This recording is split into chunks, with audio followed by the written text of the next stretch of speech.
Hey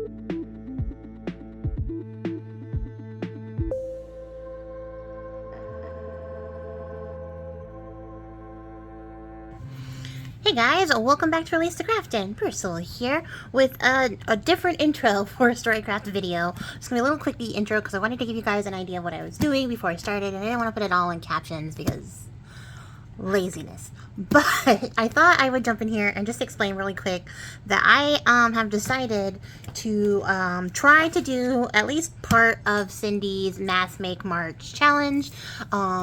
This is hosted by Studioloo. She's Studioloo here on YouTube and also on Instagram. That's where I got this prompt list from, was from her Instagram.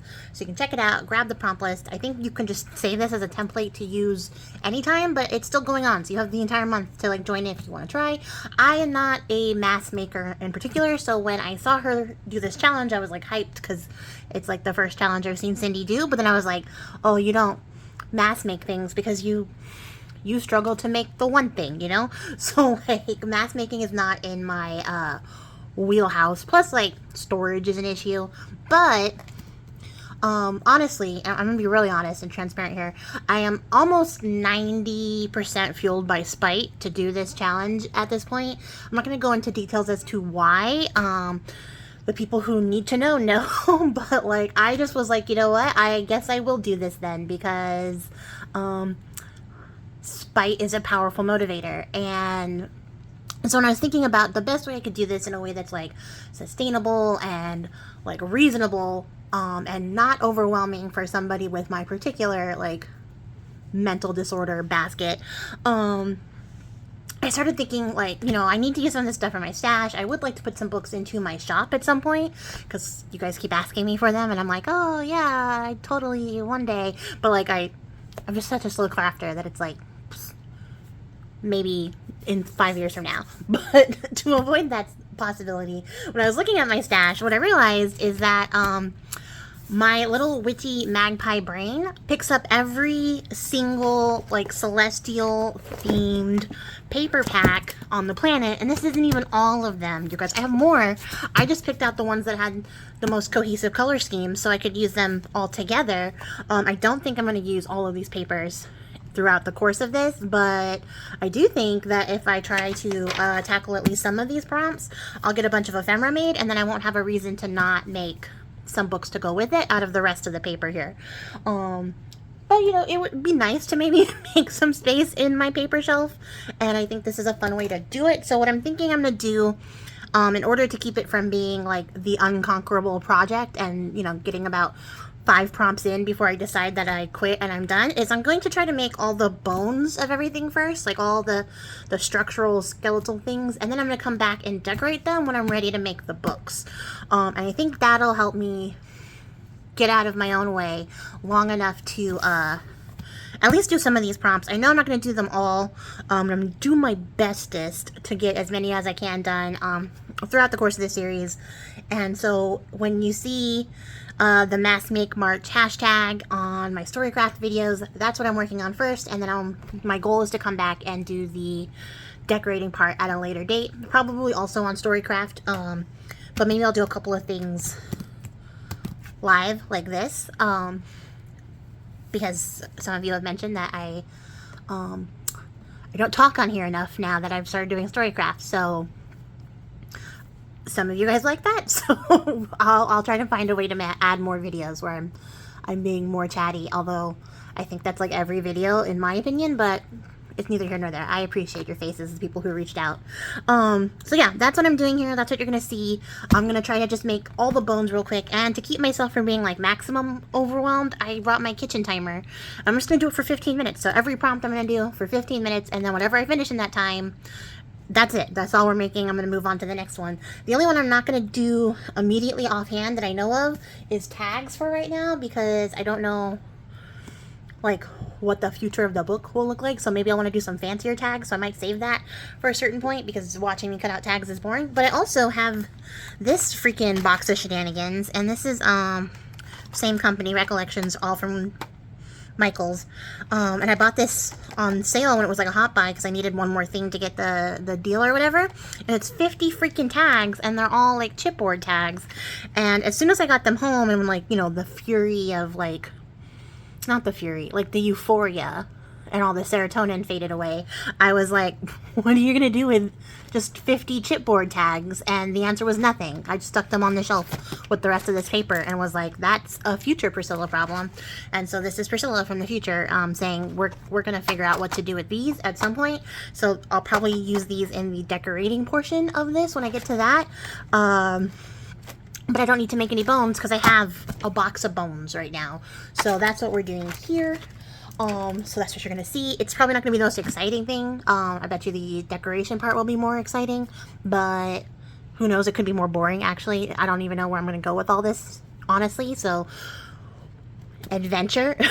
You're coming along with me. But we're going to make a bunch of bones, and we're going to store them in a way that does not make me mad at them. And then we're going to finish this, and I'm going to try to do as many of these as I can. Thank you again, Cindy, for hosting such a cool challenge. This is a really great challenge, especially if you're the type of person who enjoys mass making. I don't not enjoy it. I don't know if that's enough knots. I might not enjoy it. I don't know. Or however many knots to make this make sense. I just don't have a lot of space or thought executive function to successfully mass make things and then utilize those things. Because a lot of things that happens is I'll make a bunch of stuff and I'm like, cool, we have this for whenever we need it. And then I put it into like a doom box and I close that box and then I put it away. And then I find it 5 years later when I reorganize my craft space and I go, well, that would have been useful 900 times before now. So yeah, I tend to not do that because I have ADHD and doom boxes are a real thing. And my craft room is full of them. I don't need more. But I think as long as I have it in this like structured, we're only making stuff with this type of paper on this theme, I think we're going to be able to pull this off. Fingers crossed. Anyways, let's get into it because I've talked for 7 minutes when I wanted to do like a 2-minute intro to this. So if you really missed the sound of my voice live action talking, here it is. So stay tuned for the story. Boop-a-doop. That's a transition sound, you guys.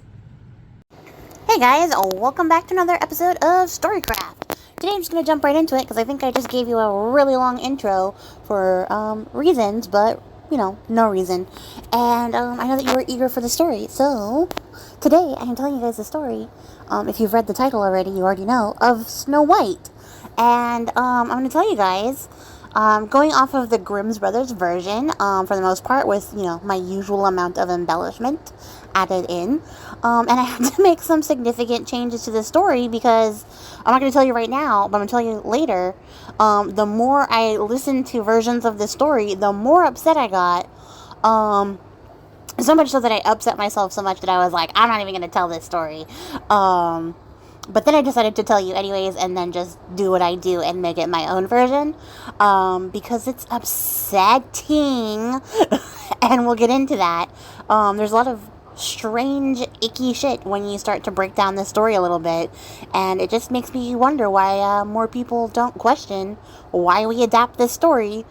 But I guess I understand why they make the changes that they do creatively in all the adaptations because it's awful. So yeah, let's jump into it.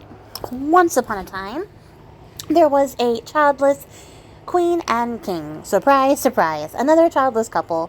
And while whiling away her hours, the queen is watching the snow fall and doing her embroidery. And apparently she's leaning out of the window and the snow is like all across the ground. Because that's how you do embroidery in medieval times.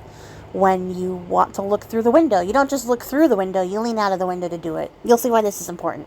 Because as she's doing her embroidery and sort of lamenting her luck at having never been blessed with the gift of children, she accidentally pricks her finger and 3 drops of blood land on the snow, and she looks down at the blood and she just becomes like enamored with what she sees there. The vision of the red blood on the snow is like super moving to her because she's a really deep person. She's like super poetic and you guys probably wouldn't even get it. But yeah, so she sees that and then she decides to start praying for a child that is as white as snow, as red as blood, and as black as a raven's feather, which to me is like, that could be anything. It could be like a zebra with lipstick, or like, you know, a penguin with ruby slippers. Could be anything, but apparently fate knew what she wanted, because she was immediately blessed with a baby little girl that everybody was super excited to have. And just as an aside, that whole white as snow, red as blood trope is a really common fairy tale trope. It does not exist exclusively with Snow White. There's a lot of fairy tales that have someone wanting a child like that, and I think we'll do one of them pretty soon here in the future. But yeah, it's just a really common trope. I think she, like, upgraded it with the black as a raven's feather. But at any rate, she is blessed with a child that matches that description. Words are really hard. Her child is as white as snow, with lips as red as blood, and hair as black as a raven's feather. And everyone is super happy about this baby. The whole kingdom is rejoicing. You know, yada, yada, yada. This goes on great. She names the baby Snow White, because why not be on the nose? And everything goes great for the next 6 years. So fast forward to 6 years, her mom, who I might have just mentioned, happens to have a magic mirror that's super magical, and also only has one use, and it's virtually useless and an extremely vain function. It does nothing else besides tell the person asking it who the prettiest person in the world is. That is the only function of this magical mirror. I don't know who designed this, but they were jerks. So she tells the mirror, hey, mirror on the wall, who's the fairest one in the land? And those aren't her exact words. I'm not going for quotes here. And the mirror's like, yeah, it used to be you, like, you're alright looking, but your daughter Snow White is like 1,000 times prettier than you. And like, what in the Mean Girls medieval times? Like, I don't even understand, because be for real. How are you going to look at a 6-year-old and be like, that 6-year-old definitely prettier than this person, this grown-ass woman? But apparently the mirror's like, yeah, you're just not it anymore. This is the new shit. She's the hotness. She's what we're all trying to aspire to be. This is our beauty standard from now on. Your 6-year-old child. And like I said, the story gets uncomfortable. And the queen is like, well, that's just not going to work, because as much as I wanted this baby, I did not want to be upstaged by my only child. So, yeah, I'm going to have to get rid of her. So she hires a huntsman to take her out into the woods to murder her, because, apparently scarring her in the face, or just like, I don't know, destroying her personality so everybody thought she was ugly no matter how pretty she got, was not a simple enough solution for her. She needed to whole ass murder this kid. So she hires this huntsman and tells him to take Snow White into the woods and then murder her, and then bring back her heart and liver so that she can eat the organs and absorb some of her beauty. Which is normal. That's what normal people do at this point in time. This is like a history thing. You can look it up. I mean, I can't tell you where to look it up, but I'm sure this is normal. And the huntsman is like, yeah, okay, yeah, chill, I'll do anything for $1. So he goes to escort our 6-year-old heroine out into the woods, and when he sees her, he's like, wow, this little girl is so beautiful and so pure, there's no way I can kill her. What I'm going to do is I'm going to leave her in these woods. I think this is a good spot to leave kids. I think people come through here all the time. I mean, it is a deep, dark forest, and I'm a hunter who knows where people go and where animals go, so I feel like I'm the authority here. I'm just going to leave this little girl by herself in the woods. I'm going to go kill this boar. I'm going to cut out its heart and its liver, because apparently those are the same size, like, wild forest boar, same size as 6-year-old child. No one will question the differences. I'll bring that back to the queen, and then I'm never going to follow up on this thought process ever again. And that's exactly what he does. He drops off the heart and the liver to the queen, and then he just nopes on out of the story. Never comes back. We don't know what happened to him. If he was smart, he went to the next kingdom and just, like, pretended he was a whole new person, because you could definitely do that in those days. And the queen and gets to enjoy her feast. Meanwhile, Snow White is wandering the woods all by herself. It's getting darker, it's getting colder, she's getting hungry, until she finally stumbles on this little tiny cottage, and she just lets herself inside because nobody answers the door. And when she's in there, she notices that inside the cottage there are 7 chairs, 7 places to sit at the table, there are 7 beds, so clearly 7 people live here, and none of them are home. So she's like, well, guess I'll just help myself to a bite of food and a sip of wine at each and every single place setting, because these guys just leave fully set tables for them to return home to. I guess they're not worried about ants. And like a little tiny heathen, she eats a little bit from every single plate instead of just having one plate to herself. And then she decides that she's now tired because she's eaten her fill.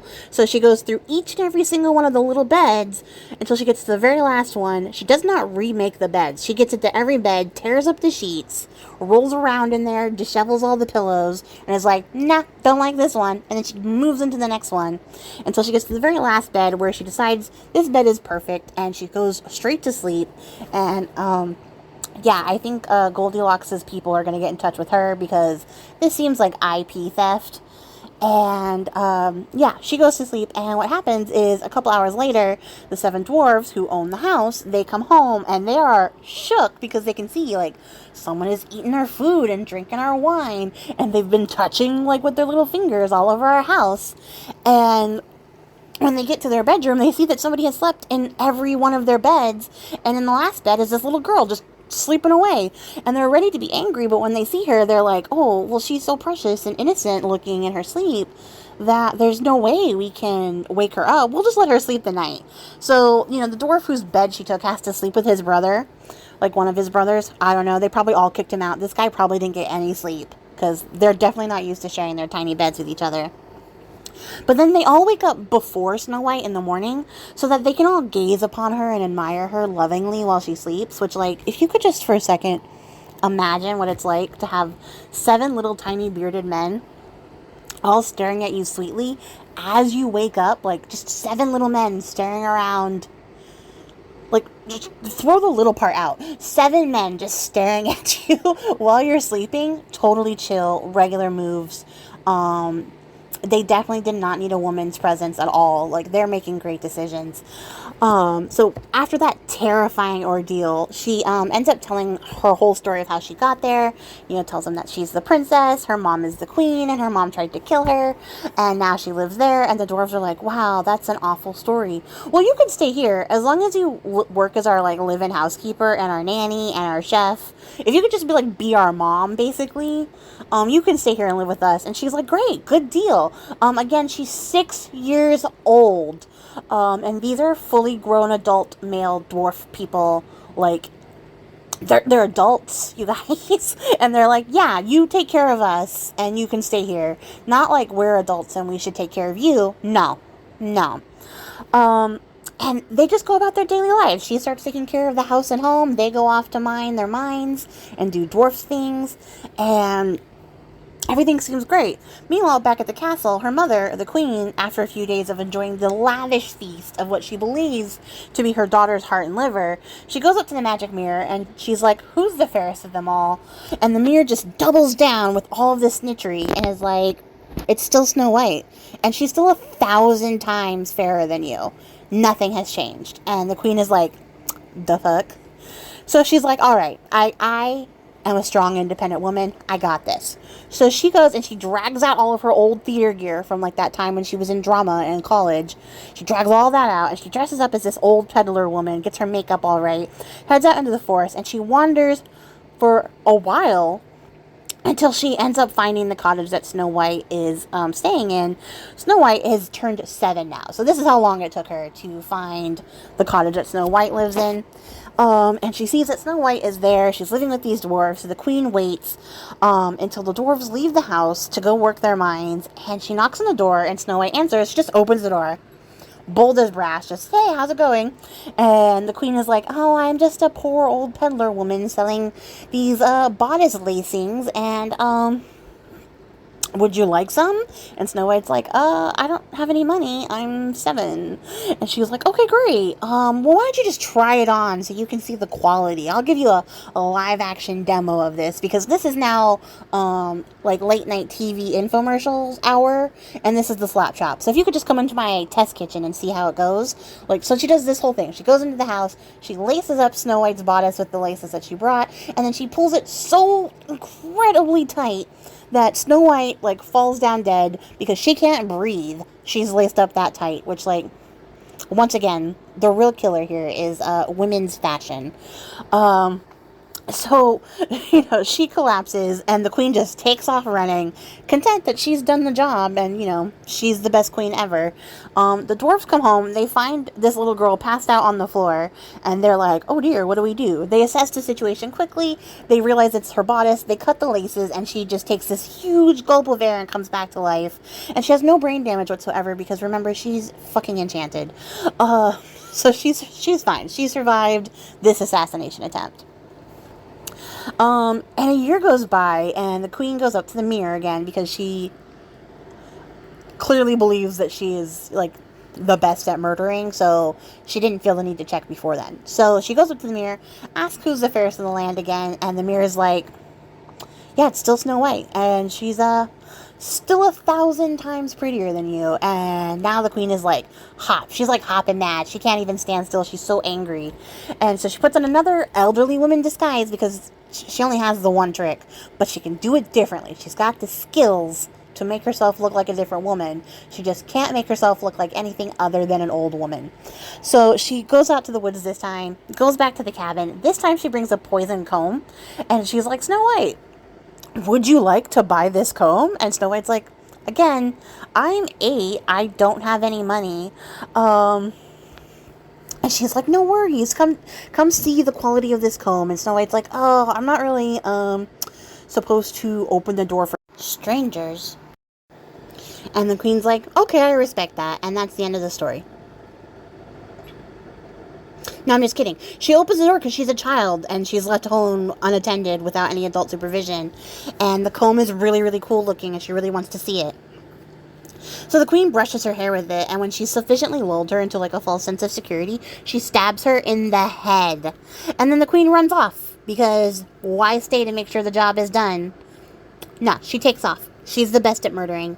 And when the dwarves come home, they once again use their deductive reasoning of 7 different heads trying to figure out the solution to the problem, and they can see that there is a comb sticking out of her head, so they pull the comb out of her head, and she comes back to life. And then they admonish her. They absolutely lay into her, because they're like, how can you keep letting yourself be tricked by a stranger and keep opening this door? We keep telling you, don't open the door. And you just keep doing it. And she's like, I'm sorry, I'm a child. And they're like, not good enough. This is medieval times. You're virtually an adult. So she's like, okay, I'm sorry, guys. Like, I'll do better. And, yeah.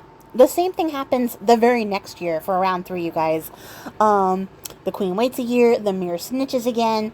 And she puts on another uncanny old lady disguise. And this time, she brings a half-poisoned apple. So she dips one half of the apple on one side, like up and down side, not horizontally. It's hard to explain on this audio medium. But she dips half the apple on one side into the poison, and the other half she leaves clean, and then she just remembers which side is which the entire journey into the woods. That's not how memories work. It's also not how apples work. I'm pretty sure that whole apple was contaminated, but this is a fairy tale, so we're going with it. And this time she gets to the house, and Snow White is, like, absolutely firm. She's like, I'm not supposed to open the door for strangers, even with ones, like, who have delicious-looking apples, because the dwarves are going to be angry at me again. And her mom, the queen, is like, no worries. Like, I'll take a bite, and I'll show you. This is perfectly safe. So she takes a bite of the clean side, and she's like, see, these are totally safe apples, and you can have this one that I took a bite out of for free, and I'll just go on my merry way. And Snow White takes it, because apparently the germs of strangers is not enough to deter her from getting one of these tasty-ass apples. So gross. But she takes a bite from the non-bitten side, because at least she's not that deterred. Like, she's not that messed up over germs like I would be. And it's the poison side, so she falls down dead. And the queen is like, ha, got you, you dumb. You did it again. You fell for it the third time. This one's going to stick, though. You're actually going to be dead.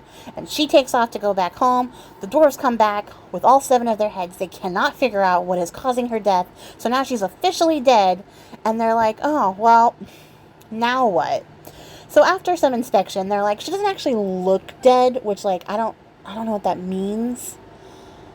Because, I mean, I guess it just means that she looks like she's sleeping, but she's not breathing or moving. But I guess maybe because she isn't, like, in full rigor mortis, they're like, she doesn't look dead enough. So they put her body into a glass casket. And then they leave it inside of their house. And here's where my brain was like, this is the darkest story that has ever been told in the history of ever. I am actually uncomfortable with this entire thought process, because they put her body on display inside the home of 7 adult men. I shouldn't have to explain why that's wrong. And they keep it for years because it doesn't decay. It actually continues to grow inside of this glass coffin, which apparently also grows with her because magic. I'll get to why I think it's magic at the end of the story. So, time goes on. Years pass. The queen now goes to her mirror, and the mirror is like, well, your much prettier daughter isn't alive, so I guess technically you're the fairest again. Yay! And the queen is living the high life. She is super happy. And this goes on for years. And they keep her body there, and she never wakes. She never breathes again. And, she just keeps getting older. And then the day comes that she hits a legal marrying age. And the prince of a nearby kingdom is passing through. He happens upon the cottage of the dwarves. He asks to stay with them. He, rests for a day before continuing his travels. And while staying there, he sees the glass coffin with this beautiful girl inside of it. And he's like, I would like to buy her. If you could sell this body to me, I love her. In fact, once I laid eyes upon her, I loved her. I cannot bear to be apart from her. I understand that this is a dead body. I need this shit in my life. And the dwarves are like, we're not gonna sell her body to you. That would be weird. And the prince is like, okay, alright, I hear you. That does sound strange when you say it like that. So I'm just gonna beg for this instead. If you were really cool guys, you would show me a great honor by giving me this as a gift. If you could give me this woman, this object to me, this body to me as a gift, as your prince, that would be swell, because I need it or I'm gonna die. So, yeah, the dwarves eventually give in, and I'm thinking it's because he used that tone the entire time. And they're like, fine, you can have the body. So he does. He takes the body with him back home, and he keeps his promise. He cannot bear to be apart from her body. So what does he do? He has his servants carry it around as he goes about his day-to-day. So, there's just these people whose entire job is to now carry a body in a glass coffin from room to room as the prince goes on, so he doesn't have to be apart from it. And nobody's like, hey, this is weird. The king, the queen, they don't even question this. They're like, oh, our son is obsessed with a dead body. Sounds great. We're really checked out right now, so we're not going to look too hard at this. And, this goes on for some time. These servants having to ferry this body around. The prince is, making goo-goo eyes at her all the time, talking about how beautiful she is and how much he's in love with her. And one of these days, one of the prince's servants is like, you know what, I'm fucking done. His arms give out. He drops his side of the coffin. And as her body inside of the glass coffin hits the ground, it bounces, and she coughs up the piece of the apple that had only been stuck in her throat. And she awakens immediately. And the prince rushes to her side and he helps her out of the coffin. And he's like, oh my God, I cannot believe you're awake. This is amazing. This is better than anything I could have hoped for. This benefits me so much. I can't even begin to tell you. Let's go have dinner. And over the course of dinner, he somehow manages to convince this formerly 8-year-old girl who is now woken in the body of an adult woman. Ugh, so uncomfortable. To marry him. And she's like, yeah, great, I would love to marry you. I don't know what's going on. I don't really know what year it is. I haven't had a formal education because I've been on the run since I was 6. But this sounds perfect, and nobody intervened on her behalf because men wrote this story. So at any rate, you guys, while this is happening, and they're having this dinner, and he's making his marriage proposal and declaring his love for her, the queen, who has been the fairest of the land since she was dead, decides to go up to the mirror and once again just reassure her position as the prettiest person in the world. And you think she would just stop asking the fucking mirror and just accept her status, but no, she has to ask the mirror one more time. So she asks the mirror, who's the fairest of them all? And the mirror's like, well, actually, now that I've wizened up a little bit in my age, the young queen is the fairest. You used to be, but now there's a young queen. And again, she's 1,000 times prettier than you. And, I guess, shout out to the mirror for not being like, it's Snow White, you dumb bitch. He was like, I don't want to get shattered this time. So, he tells her it's the young queen. Our queen is like furious again. So she's like, what the fuck? I thought I was over this. I thought I was going to be pretty for the rest of my life. Honey, that's not how beauty works. You're going to age eventually. She travels to the next kingdom to figure out who this new queen is and how she can get rid of her. And when she gets there, she realizes that the new young queen is her freaking daughter. And she's like, oh my God, I thought I murdered you. And Snow White's like, yeah, you did think that. Honey, this is my mom, the one I was telling you about, who killed me like 3 times and put me in that coffin. That's her. And the king is like, because he's a king now, our prince, our necrophiliac, is now a king. And he's like, huh, there's only one solution for this. Put a pair of red hot iron shoes onto her feet and make her dance until she dies. I don't know how hot feet kills you, but it kills you. It kills you dead. So that's what they do. They put like burning red hot iron onto her feet and she has to dance until she drops dead. And that's the end of the story. They live happily ever after. They got to watch this horrific murder, which is a great way to start any new marriage. And I guess the dwarves were invited. Who knows? They don't come back into the story. Nobody comes back once they leave the story except for the queen. She always comes back until she dies, and then she doesn't. But that's the end of the story. And this story was distressing to me to tell, if you can't guess. It was really hard for me, because in the original version, she doesn't fucking age, you guys. She doesn't age. And you might be like, no, I'm pretty sure she was older. No, she was 6 in the story. She may have ended the story at 7 years old, but when she dies and comes back, she doesn't get any older. And that makes every part of this story wrong. So, of course, in my version, she gets older. Because, bleh, gross. On top of that, she was supposed to just have Snow, like, just abandoned in the woods to die. But when they rewrote the story, like, the Grimm's brothers have done a couple versions of this. And for some reason, they were like, yeah, she could just put Snow in the woods to die. But wouldn't it be better if she sent, like, a man out there to, like, cut out her organs and bring them back to eat? So, yeah, that was in the original version. It's in my version, too, because it is, admittedly, a better version of the story. And if you want to continue to be unsettled, Neil Gaiman has a story called Snow, Glass, and Apples, which is deeply unsettling and calls out some of this, like, weird, tropey stuff and some of the problems in the original tale very well there, but it is a very uncomfortable read as well. So I would recommend it if you like Gaiman and are familiar with his work, or if you're just looking for, like, a deeply unsettling version of this story. But yeah, that's a really great version of it. But also, like, content warning, because it's very unsettling. So there's a couple theories, I think, here. One of them is directly inspired by Gaiman's version, which now I'm wondering if I should spoil. I won't spoil.